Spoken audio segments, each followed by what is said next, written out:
Greetings, everybody. It's RPG Grandma with Into Continued. We're still in the village, though. So, last episode, I talked about how to do the village meeting, make it more exciting and interesting if you were the party of adventurers and heroes coming down into that. But the game does assume some things that the party is one, outfitted to some extent with weapons and armor and magic, and you've got your thief, your magic users, your cleric, your fighters. You got a mix, right? And that they're at least level 2. My party is night and day to that. My party is not outfitted with equipment. They're going to be lucky to survive. They're going to be survivors from a horrific trauma, lost, looking for civilization, and they're level 0. Yeah, they've earned experience points, but they have no training.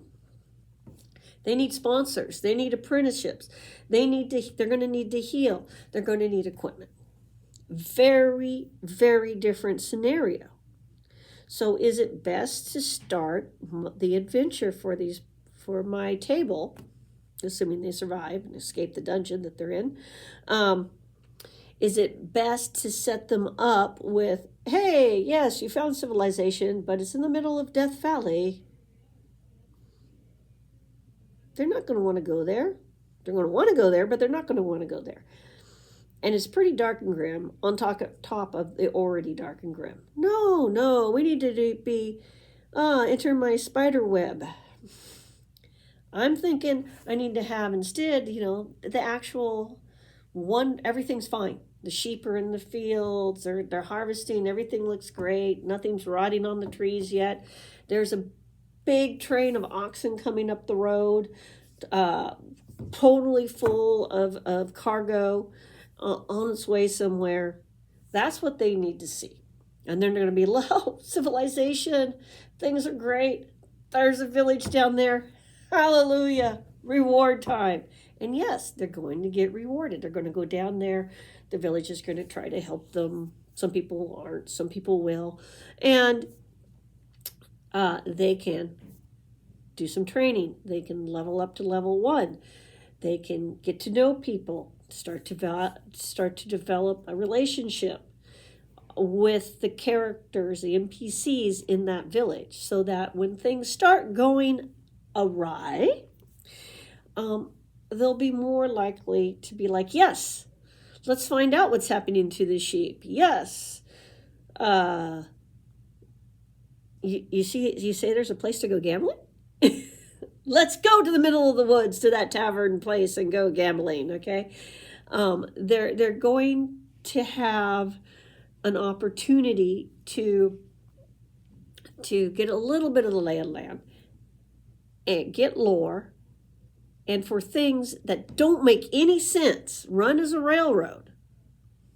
Make no sense in this module, run as a railroad, will make sense, run as individual encounters and side quests while they are learning the rules and becoming level 1 through 2 characters. That's what we want. That's what I want from my playgroup. That means I have to adjust the beginning of this module even more. Yes, there's tombs to investigate. Yes, there's monsters in the mountains. Yes, there's this cool place the other Ben are telling me about. They have burlesque shows? Out in the middle of the woods, huh? Got to make that place make sense. It's in the middle of the woods. Why is it in the middle of the woods? Why is it a nice, why? Why do people go there? For all the diversions that the Reverend Mother would tell you was sinful. That is why. So, I need a thieves guild. I need smugglers. I need a village that doesn't like paying its taxes, but likes making money. I need all these things. All right. Then later on, they can be like, hey, no, that Forester Evan, he was really cool. He helped us out. And now he's gone missing.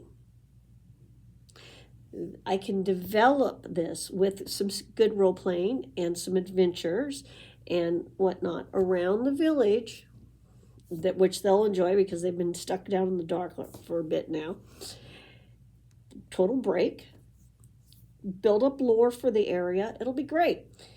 Then things start gradually going worse and worse. And then eventually the gypsies will still show up. And instead of the gypsy thing being a vague backstory in the beginning, in the tavern scene, as the module presented it, the players will be there for all of it to go bad. What the gypsies wanted, how the gypsies were treated, how the town gets cursed, how the town doesn't believe that they're in any real danger because they've got a wizard, and then how things start going bad. And since by then they're going to be part of the town, having these kind of village-related adventures that I have in my head planned out, they're going to want to help. Or at least they'll be more inclined to help. We can still draw lots. It can still be that with scene out of Willows. But it's going to feel more organic. It's not going to feel like a railroad. And that's the main thing. You don't want to feel like a railroad. And I truly believe that this adventure started out more as a sandbox and became a railroad. That's what it feels like to me. And that's why we have such disjointed things going on in it. So they'll be able to level up, get equipment, get training, have a reason, become invested in the area, and then continuing to adventure. And that now they have at least a temporary home base. And they'll have a reason to go out. They'll want to go find the druids. And it will all make sense. They will know the backstory because they were there for the backstory. They will know how greedy the gypsies are and how unreasonable they were. That the town just wasn't being mean. They really weren't. I mean, the amount of money the gypsies were asking for is ridiculous. So, but they will know, they will have, and I can set them up to where, too, that they're not sure if the gypsies cursed them or not. I have a lot more play with it if I do that. And I can make things make sense. Yes, the inn in the middle of the woods only makes sense if we've got some kind of serious smuggling operation going on. We got some serious gambling going on. We got some extracurricular activities going on down there. That's the only thing that makes sense. So we have a crime boss living out in the woods. That's makes a lot more sense. And so when you start getting into these, when I start going over these encounters one by one, as the book presents them, think back to this video of tailoring the module, the adventure, to actually what the play group is and what's been going on with the play group versus what the book assumes, the story assumes. Because it's never going to fit right if you just did that. If you do that, you need to use the pre-generated characters and all that stuff. And I don't want to do that. I want this to make sense to the play group. And so I'm going to do that by using it as the place where they get their first training and everything. Then bad things start happening. Little things, nothing major, and then the real bad thing happens. And now they've got to go on a quest. That works a lot better. So the adventure's a suit. You got to get it tailored to the group. It doesn't matter how good the adventure is. That's my word of advice on adventures in general.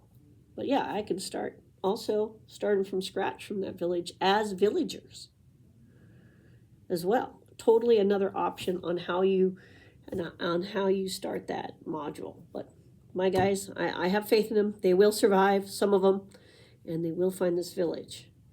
It's just a matter of how am I going to present it to them when they find it. Have a great day, everybody. Bye.